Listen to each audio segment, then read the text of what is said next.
கூப்பனுக்காக ஒரு பெண்ணை கொன்னுட்டீங்களேப்பா. டேய், இத அரசியல் செய்யலாங்க. ஆனா எனக்கு பிடிச்சவங்களுக்கு நான் கூப்பன் குடுப்பேன். எனக்கு பிடிக்காதவங்களுக்கு நான் கூப்பன் கொடுக்க மாட்டேன். உனக்கெல்லாம் ஏன் நான் கூப்பன் குடுக்கணும்? நீ ஒரு தலித் பெண்ணு தானே அப்படின்னு சொல்லி அந்த பெண்ணினுடைய ட்ரெஸ்ஸை இழுத்து, சுடிதாரை இழுத்து, அங்க இருக்கக்கூடிய தொடப்பக்கட்டையை வச்சு அடிச்சு, இன்னைக்கு திமுக நிர்வாகிகள் 6 பேர் அரெஸ்ட் செய்யப்பட்டிருக்கிறார்கள். நல்ல வேளை திருச்சிராப்பள்ளி அந்த போலீஸ் அவங்க ஒரு ஸ்டேட்மெண்ட்டை கொடுத்தாங்க. இல்லாட்டி இது ஒரு ஃபேக் நியூஸ்ன்னு சொல்லி நம்மளையும் நம்ப வச்சு, இந்த மக்களையும் நம்ப வச்சு, அதில் அனுதாப ஓட்டை கேட்டிருப்பாங்க. இப்போ என்ன, திமுகவினுடைய தில்லாலங்கடி வேலையை மக்கள் புரிந்து கொண்டார்கள்.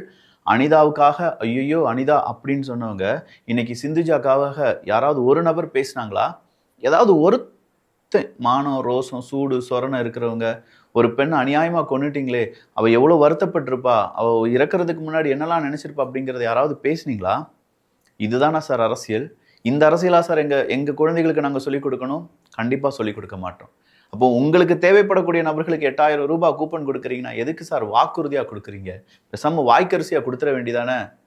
இது ஆழமான அரசியல் சதுரங்கம்.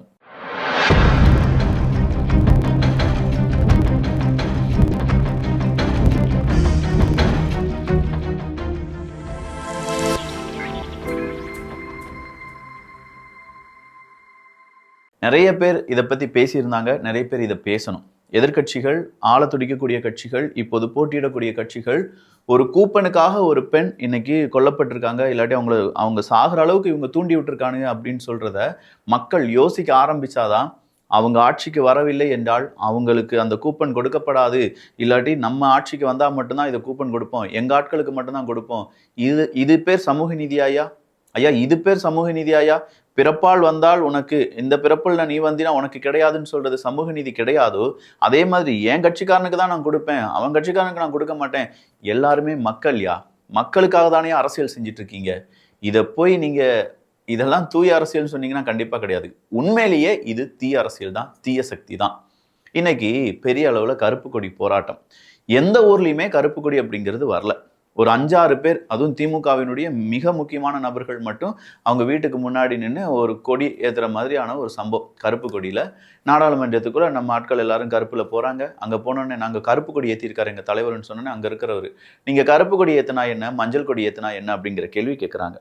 மக்களை எப்படி மடைமாற்றம் செய்கிறார்கள் அப்படிங்கிறதுக்கான சிறந்த உதாரணம் இன்று ஸ்டாலின் அவர்கள் அறிவித்த போராட்டம் தான். இந்த போராட்டத்தில் யாரும் பங்கு பெறவில்லை அப்படிங்கிறது தெரியும். ஏன்னா அண்ணாமலை அவர்கள் சொல்றாரு, அந்த வீடியோ கிளிப் எடுத்து போடுங்க எடிட்டர். வந்துடுறேன் ஐயா. காலையில திருச்செந்தூர், முதுகுளத்தூர், ராமநாதபுரம் எங்கேயும் எந்த கருப்பு கொடியும் நான் பார்க்கல. மக்கள் யாரும் கூட தமிழகத்துடைய முதலமைச்சர் ஸ்டாலின் அவர்கள் கருப்பு கொடி ஏத்துங்க, கருப்பு கொடி ஏத்துங்க யார் ஏத்தல மக்களுக்கு தெரியும். தமிழகத்தில் இருக்கக்கூடிய எம்பிக்களுக்கு 50% உயர்வு கிடைக்க போகுது. இது 2011 சென்சஸை வச்சு நம்ம செய்ய போறது கிடையாது. பொய்யை சொல்லிக்கொண்டு முதலமைச்சர் சுற்றி கொண்டிருக்கின்றார்கள். நேரடியாக ஒரு மாநிலத்திற்கும் 50% உயர்த்த போறோம். தமிழ்நாட்டினுடைய எம்பிக்கள் 39 59 போறாங்க. எடப்பாடி பழனிசாமி அவர்கள் சொல்றாரு, கோவை போனே அங்க எங்கேயுமே கருப்பு கொடியை காங்கலே பாணி. அந்த வீடியோ எடுத்து போட்டுங்க எடிட்டர். கருப்பு கொடி கொடுக்குறாங்க. நான் வந்தேன் கோவையில், எங்கேயுமே கருப்பு கொடி இல்லை. எங்கே நான் பார்த்துக்கிட்டே வந்தேன் காட்சிகள். திரு ஸ்டாலின் அவர்களே ஏற்கனவே உள்துறை அமைச்சர் சென்னைக்கு வந்த பொழுது, தமிழ்நாட்டுக்கு வந்த போது, தமிழ்நாடு எந்த விதத்திலும் பாதிக்காது, பாராளுமன்ற தொகுதி வரைமுறை தமிழகத்தில் எந்த விதத்திலும் பாதிக்காது தெளிவா சொல்லிட்டாங்க. இப்ப எதுக்கு கருப்பு கொடி போராட்டம் தெரியுங்களா? நல்லா புரிஞ்சுங்க. சாதாரண ஆளுல இருக்கிற முதலமைச்சர் இவருக்கு தெரியும் எப்படி இந்த பாராளுமன்ற வரைமுறை செயல்படுத்தப்படும், முன்கூட்டியே தெரியும். ஏன்னா அங்க கருப்பு கொடி காட்டினா இப்போ இவர் நினைக்கிற மாதிரி அறிவிச்சுட்டா, பாத்தியா நான் போராட்டம் பண்ணேன், மத்திய அரசு பணிஞ்சு போச்சு. என்ன சொல்றாரு இவர்? கருப்பு கொடி ஊர்வலம் கட்டின பிறகு இவர் நினைக்கிறதுக்கு மேல நல்லது செய்ய போறாங்க. யாரு? திரு ஸ்டாலின் நினைப்பதற்கு மேலாக, அவருடைய கட்சி கூட்டணி தலைவர் நினைப்பதற்கு மேலாக அற்புதமாக இந்த பாராளுமன்ற தொகுதி வரமுறை செயல்படுத்துவாங்க. அப்ப என்ன சொல்லுவா தெரியுமா இன்றைய முதலமைச்சர் ஸ்டாலின்? நான் கருப்பு கொடி வீடு பூராம் தமிழகத்திலே கட்டிய காரணத்தினால் மத்திய அரசு பயந்து போய் நான் சொல்லுவதை ஆமோதித்து அதை நிறைவேற்றும் சொல்லுவார். பாருங்க, நாளைக்கு பத்திரிகை அப்படித்தான் வரும். சோ இங்க இருக்கக்கூடிய பிரச்சனை என்ன? டீலிமிட்டேஷன் அப்படின்னு சொல்லி நம்முடைய எம்பிக்களுடைய எண்ணிக்கையை கம்மி பண்ணிடுவாங்க. அதனால நம்முடைய குரல் நாடாளுமன்றத்தில், அதாவது சென்ட்ரல் கவர்மெண்ட்ல அங்க நாடாளுமன்றத்தில் ஒலிக்காது அப்படிங்கிறத ஸ்டாலின் அவர்கள் சொல்றாங்க. உண்மை என்ன நடந்துச்சு தெரியுமா? இப்போ நமக்கு 39 எம்பிக்கள் இருக்காங்க. ஆனா இந்த டீலிமிட்டேஷன் அப்படிங்கிறது அந்த நாடாளுமன்றத்தில் தொகுதி மறு ஆய்வு இருக்கு பார்த்தீங்களா, அது வரும்போது நமக்கு 59 எம்பிக்கள் கிடைக்கிறாங்க. அதாவது எக்ஸ்ட்ராவா நமக்கு 20 எம்பிக்கள் கிடைக்கிறாங்க. அது மட்டும் தானா? கேரளாவுக்கு 20 எம்பிக்கள் தான் இருக்காங்க, அது 30 எம்பிக்களா மாறுறாங்க. ஸோ தென் மாநிலங்கள் எல்லாம் இதனால பாதிக்கப்படும் அப்படின்னு சொல்லி ஸ்டாலின் அவர்கள் சொன்னார்ல, இது எச்சரிக்கை. 1950களில் இருக்கக்கூடிய திமுகவை நீங்க பார்க்க வேண்டியதாக இருக்கும் அப்படின்னு சொன்னார்ல. உண்மையிலேயே இந்த தென் மாநிலத்தினுடைய எம்பிக்களுடைய கணக்கு நாடாளுமன்றத்தில் எடுத்து பெர்சன்டேஜ் வச்சு பார்க்க போனா 23.9% இருக்கும். அதே 23.9% தான் அடுத்ததா இந்த தொகுதி மறு ஆய்வு செய்தாலும் நமக்கு கிடைக்க போறாங்க. ஸோ கூட தான் செய்கிறாங்களே தவிர குறையல. அப்புறம் எதுக்கு இவ்வளோ பெரிய நாடகம்? மக்களை மடைமாற்றம் செய்வதற்கு, மக்களை ஏமாளிகளாக மாற்றுவதற்கு, மக்களை பெரிய அளவில் இந்த நமக்காக போராடுறதுக்கு ஒரு தலைவர் இருக்காருப்பா அப்படின்னு சொல்லி பேச வைப்பதற்கு. வெறும் விளம்பரம் மட்டும்தானே தவிர அதில் எந்த விதமான நன்மையும் இல்லை. இன்னைக்கு அது நாடாளுமன்றத்திலையும் அதுலேயும் குறிப்பாக பெண்களுக்கு 33% இடஒதுக்கீடு அப்படிங்கிறதுக்கான மசோதா அங்கே பாஸ் ஆகுது. அந்த மசோதா பாஸ் ஆகுறதை எதிர்த்து கொஞ்சம் பேர் பேசிட்டு இருக்காங்க. பெண்களுக்கு நீங்க 33% இடஒதுக்கீடு கொடுத்துட்டீங்கன்னா அது ஜனநாயக படுகொலைன்னு சொல்லி பேசுறாங்க. இவனுங்களாம் எம்பியா எப்படிப்பா போனாங்க அப்படிங்கிற மாதிரி இருக்குங்க. எல்லாம் கால கொடுமை. இதெல்லாம் நம்ம பார்க்க வேண்டியதா இருக்கு. அப்ப நாம தான் இன்னும் அரசியல் படிக்கணும் போல. அடுத்ததா இன்னைக்கு ஒரு வீடியோ பார்த்தேன். காலில் விழுந்து மனு கொடுக்க வந்த பெண்ணை மரியாதை கொடுக்காம தள்ளிவிட்டு செல்லும் ஸ்டாலின் அவர்கள். என்ன பிரச்சனைன்னு கூட கேட்க முடியல. இவங்க நம்பி ஓட்டு போட்டா மக்களின் பிரச்சனையை கண்டுக்க கூட மாட்டாங்க அப்படிங்கிறது தான். அந்த அம்மாவுக்கு ஏதோ ஒரு பிரச்சனை. ஸ்டாலின் அவர்கள் நடந்து வராங்க. அந்த ஸ்டாலின் ஐயா வந்து பார்த்த உடனே அந்த அம்மா காலில் விழுந்து ஒரு மனு அப்படிங்கிறத கொடுக்குறாங்க. அந்த மனுவை கொடுத்து என்னம்மா பிரச்சனை? ஒன்றும் இல்லைம்மா, ஏன்னா வேற யாரும் உள்ளே வர முடியல. ஆனால் அந்த அம்மா இப்படியே வந்துட்டாங்க. என்ன பிரச்சனை? ஒன்றும் இல்லைம்மா, நான் அங்கே சரி பண்ணி தரேன் அப்படின்னு சொல்றதுக்கு ஒரு 10 செகண்ட் ஆகுமா? சார் டீ குடிக்கிறீங்க சார் உட்காந்து, தேவையில்லாமல் வாக்கிங் போறீங்க, அங்கேருந்து அங்கே போகிறதுக்கு ஒரு வாக்கிங் இல்லாமல் நீங்கள் மெட்ரோ ஸ்டேஷனுக்கு போகிற மாதிரி ஒரு வீடியோ எடுத்து போடுறீங்க. இன்னொரு வீடுக்கு போய் நீங்கள் சாப்பிட்ற மாதிரியும் எனக்கு இட்லி வேண்டாம், பொங்கல் போதும், இல்லாட்டி காஃபி போதும் அப்படின்னு சொல்லி நீங்கள் பேசுறது. 7.5% இடஒதுக்கீட்டில் தான் என்னுடைய மகன் படிக்கிறாங்க அப்படின்னு சொன்ன நீங்கள் எந்திரிச்சு வர்றது, இது எல்லாமே வீடியோ எடுக்கிறதுக்குலாம் உங்களுக்கு நேரம் இருக்கே சார்? அந்த பெண்ணினுடைய குரல் கேட்டால் என்ன? அந்த அம்மா என்ன கேட்டுச்சு? இதே வீடியோவில் இன்னொரு வீடியோ இருக்குது. விசிகாவினுடைய ஒருத்தர் கை கொடுக்க வராரு, தள்ளி விடுற மாதிரி ஒரு வீடியோ. ஸோ இங்கே துரந்தர் யாருன்னு கேட்டால் பிரேமலதா விஜயகாந்த் அவர்கள்னு சொல்கிறாங்க.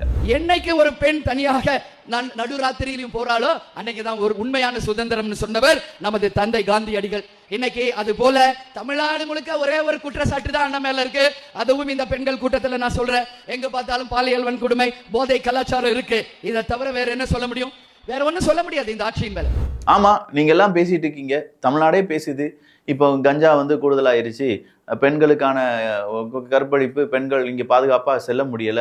உண்மைதான். அடுத்த முறை நாங்கள் இதெல்லாம் திருத்திக் கொள்கிறோம், ஓட்டு போடுங்க. மேடம், உண்மையிலேயே உங்களுக்கு 10 சீட்டு கொடுத்தாங்க, 200 சீட்டுக்கு ஆப்படிச்சிட்டிங்க அப்படிங்கிற மாதிரி பலரும் இன்னைக்கு பேசிட்டு இருக்காங்க.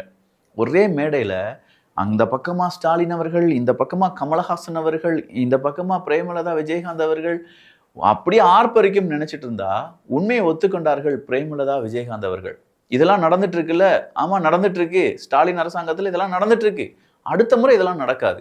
வேணாம் அம்மா, எங்களுக்கு இது வேணவே வேணாம் அப்படின்னு சொல்லி மக்கள் நினைச்சிட்டாங்கன்னா என்ன செய்வீங்க? பரவாயில்ல, பிரேமலதா அவர்கள், எனக்கு என்னமோ தோணுது, இந்த ஏடிஎம்கே ஸ்லீப்பர்ஸ் எல்லாம் பிரேமலதா அவர்கள் அங்கே அனுப்பி விட்டுருப்பாங்களோ, அப்படி கூட இருக்க வாய்ப்புகள் இருக்கு. அங்கே போய் ஏதாவது பண்ணிட்டு வாங்கப்பா அப்படின்னு சொல்லி சம்திங் ஃபிஷ்ஷியாக இருக்கு. கொஞ்சம் பார்த்து நிதானமாக பேசுறது நல்லது. திட்டக்குடி தொகுதி எவ்வளவு வீடியோ ப்ரூஃப் காட்டினாலும் எந்த நடவடிக்கையும் எடுக்கவில்லை அப்படிங்கிற ஒரு வீடியோ உங்களுடைய பார்வைக்காக. அப்படியே கொடுங்க. இப்ப வாடணும் அப்படின்னு நில்லுங்க. இல்ல இல்ல, எதுக்கு பைசா கொடுக்குறீங்க? ஏன் பைசா கொடுக்குறீங்க? இது பாருங்கப்பா, இது என்ன ஒரு இதே ஆதம்பாளத்துல வந்து பைசா கொடுக்குறாங்கப்பா எல்லாத்துக்கும், லேடிஸ்க்குலாம். சரிங்களா? யாரும் தெரியல, ஒரு எல்லாத்துக்கும் பைசா கொடுத்தது எல்லாம் வாங்கிட்டு போறாங்க. உதயசூரியன் இப்பதான் வந்துட்டு போனாங்க. எல்லாம் பாருங்க, பைசா கொடுக்குற எல்லாம் வாங்கி. ஓட்டுக்கு காசு கொடுத்த திமுக சிக்கி அதிகாரிகள் விரட்டி அடித்த மக்கள் ஒரு வீடியோ ரிலீஸ் ஆயிருக்கு உங்களுடைய பார்வைக்காக. யார் பக்கத்துல வந்தாங்க? எடு, நல்லா எடு. காசு யாரு கொடுக்குறீங்க? காசு கொடுத்து எதுங்க போடுறீங்க? காசு கொடுத்து எதுங்க போறீங்க? கூட கூட்டு வரீங்க? கூட எதுக்கு கூட்டு வரீங்க? வா வா வா. காசு கொடுக்குறவங்க ஏன் கூட கூட்டு வரீங்க? எதுக்கு? இல்லங்க, காசு கொடுத்து எதுங்க போடுறீங்க? போயிட்டு வரல. ஏன் கூட்டு வரீங்கன்னு கேட்டோம்ல. பேச தெரியல உங்களுக்கு? தெரியாது, கண்ணு தெரியாதுங்க. அது தெரியாது, பேச தெரியாது. யாரு கொடுத்தா? பேர சொல்ல குழந்தை பேர் சொல்ல. யாரு காசு கொடுத்தா? அது கிடையாது. ஏன் உதயசூரியனுக்கு ஏன் ஓட்டு போட சொல்றாங்க? காசு கொடுத்தா சொல்லு, யாரு காசு கொடுத்தா? எதுக்கு ஓட்டு போட சொல்லி? சூரியனுக்கு பதிவு பண்ண போஸ்டல் ஓட்டெல்லாம் நக்கிட்டு போயிருச்சு. ஒரு வீடியோ உங்களுக்காக. கிராம நிர்வாகி அலுவலர் இல்லாம நீங்க எப்படி சார் ஓட்டு வாங்குறீங்க? தபால் ஓட்டு. இப்படி ஏடிஎம்கே கட்சியும் டிஎம்கே கட்சியும் கேட்டு நீங்க ஓட்டு வாங்கினீங்கன்னா எப்படி சொல்லுங்க சார்? அவருக்கு தெரியுமா தெரியாதா சார்? பிஎல்ஓக்கு தெரியுமா தெரியாதா சார்? கட்சிக்காரங்க வந்து விரல தொடச்சு விட்டு நீங்க வந்து 1000 ரூபாய் மாசம் வாங்கி சொல்ல வேண்டிய நானும் தானே சார் நிக்கிறேன் சார். கேண்டிடேட் அதாவது வாக்காளர் எப்படி நீங்க வந்து கேன்வாஸ் பண்ண விடலாம்?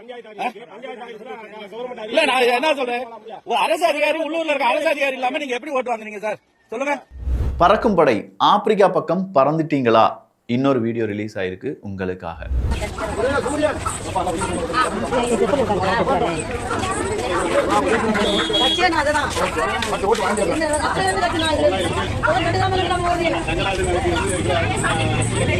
இந்த வீடியோலாம் உங்களுக்கு நான் போட்டு காண்பிப்பதனால் என்ன பிரயோஜனம் வரப்போகுது அப்படின்னு நீங்க நினைக்கலாம். உங்க ஊர்லயும் இதே மாதிரி தபால் ஓட்டு வாங்குறதுக்கு, முதியோர்களுடைய ஓட்டு வாங்குறதுக்கு யாராவது வருவாங்க.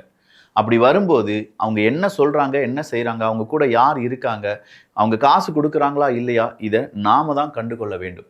இந்த தாவேகாவினுடைய தலைவர்கள், இல்லாட்டி இந்த பக்கமா நாம் தமிழர் கட்சியினுடைய தலைவர்கள், அதிமுகவினுடைய தலைவர்கள், திமுகவினுடைய தலைவர்கள், இவங்க எல்லாருமே அவங்கவுங்க ஓட்டு கேட்ட போகும்போது இங்க ஆதரவாளர்கள் இருப்பீங்களா? அந்த கிராமத்துல தாவேகா ஆதரவாளர், நாம் தமிழர் கட்சியினுடைய ஆதரவாளர்கள், அதிமுக திமுகவினுடைய ஆதரவாளர்கள், நீங்க இந்த தபால் ஓட்டு போகக்கூடிய இடத்துல யார் யார் எந்த அதிகாரிகள் போறாங்களோ அவங்க பின்னாடி போக வேண்டியது இப்போது காலத்தின் கட்டாயமா மாறிடுச்சு. ஒருவேளை நீங்க போகலைன்னா உங்களுக்கு கிடைக்கக்கூடிய ஓட்டை வேறொரு கட்சி அறுவடை செய்து கொண்டு போகிறது. காசு கொடுத்து வாங்கிட்டு போறாங்கயா. அந்த பாட்டியம்மாக்கெல்லாம் என்ன தெரியும்? காது கேட்காது, வாய் பேச வரமாட்டுக்கு. அப்படி இருக்கக்கூடிய பாட்டியம்மாட்ட இந்தாமா 1000 ரூபாய் கொடுத்துட்டு அந்த சூரியனை போட்டுருமா அப்படின்னு சொல்லிட்டு போறாங்க. இன்னொருத்தவங்க சாரசாரியா காசு கொடுத்துட்டு இருக்காங்க, உதயசூரியனுக்கு ஓட்டு போடுங்க, உதயசூரியனுக்கு ஓட்டு போடுங்க. டேய், நல்லது செஞ்சீங்கன்னா அவங்களே ஓட்டு போட போறாங்கடா. ஏன்டா இப்படி பிச்சை எடுக்கிற மாதிரி பேசிட்டு இருக்கீங்க அப்படிங்கிற மாதிரி இருக்குல்ல. ஹே, நாங்க இப்போ ஓட்டு பிச்சை கேட்போம், அதன் பிறகு எங்ககிட்ட நீங்க வந்து விழுகணும்ல அப்படிங்கிற மாதிரி இருக்கு இவங்களுடைய ஈகோ, இவங்களுடைய தோரணை எல்லாமே. ஸோ மக்களை இவ்வளோ முட்டாளாக்கக்கூடிய நபர்கள் இருக்கிறார்கள் அப்படின்னா மக்களை விழிப்படைய வைப்பதற்காக சில நபர்கள் ஒன்றிணைய வேண்டும் அல்லவா? தட்டிக்கோங்க டிபி டூப்ஸ், நாம தான் அது. மக்களை கொஞ்சம் விழிப்படைய செய்வோம். இந்த கட்சிக்கு போடு அந்த கட்சிக்கு போடலாம் நம்ம கேன்வாஸே பண்ண வேண்டாம். நல்லவங்களை பார்த்து போடுங்க. இவ்வளோ தூரம் என்ன நடந்திருக்குங்கிறத யோசிச்சு போடுங்க. காசு கொடுத்து மக்கள் ஓட்டு போட வைக்கக்கூடிய அந்த கயவர்களை விரட்டி அடிக்க வேண்டியது நம்முடைய கடமை அப்படின்னு சொல்றத ஒவ்வொரு டிபி ட்ரூப்ஸ் நாம தான் இங்கே யோசிக்கணும், பேசணும், நிறைய பேர்கிட்ட சொல்லி கொடுக்கணும். நம்ம ஊர்ல இருக்கக்கூடிய ஆயா, நம்ம அப்பா, தாத்தா, பாட்டி, பூட்டம் இவங்கெல்லாம் இருப்பாங்கல்ல, ஐயா இது தப்புயா, இது வந்து இப்படி செய்யறாங்க அப்படின்னு சொல்லி நாம 1-2 மெசேஜ் கொடுத்துட்டோம்னு வச்சுக்கோங்களேன், புரிஞ்சுக்கிடுவாங்கயா. கண்டிப்பா மாற்றம் நடக்கும். காசுக்கு ஓட்டு வாங்குற அந்த அந்த வேணாம், அது இருக்கவே கூடாது அப்படின்னு சொல்லி நாம ஒரு உறுதுணையாக இருக்க வேண்டும், உறுதியாகவும் இருக்க வேண்டும். பட்டி போட்டு அடைக்கிற நீயே பெரிய இரும்பு பெட்டியா போட்டு ஒன்று அடைப்பாங்க பார்த்துக்கோ செந்தில் பாலாஜி அவர்களே அப்படின்னு சொல்லி எடப்பாடி அவர்கள் பேசினது வேற லெவல். இன்னைக்கு எடப்பாடி பழனிசாமி அவர்கள் ரொம்ப டாப் ஸ்பீட்ல போயிட்டு இருந்தாரு.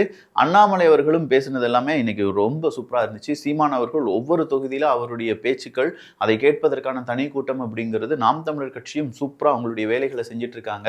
இந்த பக்கமா தாவேகா அவங்களுடைய தேர்தல் அறிக்கை அப்படிங்கிறத சமர்ப்பித்திருந்தார்கள், ஒரு 10 புள்ளி அப்படின்னு சொல்லிட்டு. கடைசியா விஜய் அவர்கள் சொன்னது என்ன தெரியுமா? பெண்களுக்காக எனக்காக நீங்க ஒண்ணு செய்யுங்க, வீட்டு முன்னாடி கோலம் போடுங்க, விசில் சின்னத்துல கோலம் போடுங்க அப்படிங்கிறதுதான்.